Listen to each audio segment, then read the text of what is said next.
D'ordinaire, le marché central d'Ouvira grouille de monde. Mais ce lundi, les étals sont vides.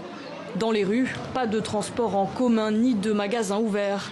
Seuls quelques rares passants. À Kalundu, dans le deuxième port du pays, les bateaux sont restés à quai. La journée ville morte décrétée par la nouvelle société civile congolaise a été massivement suivie pour dénoncer l'insécurité grandissante dans cette partie de la province du Sud Kivu, notamment dans la plaine de la Ruzizi.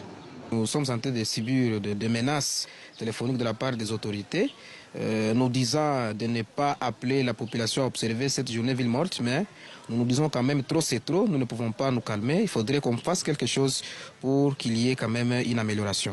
Situé à la frontière avec le Burundi, le territoire d'Ouvira est la cible de combats réguliers entre groupes armés locaux, FARDC, Mai Mai et armée burundaise. Dans ces affrontements disparates, les civils se retrouvent souvent en première ligne. Ce week-end, des hommes armés ont attaqué un bus sur le trajet Bukavu-Ouvira. Bilan, au moins 9 morts. Aujourd'hui à Ouvira, nous vivons une insécurité permanente.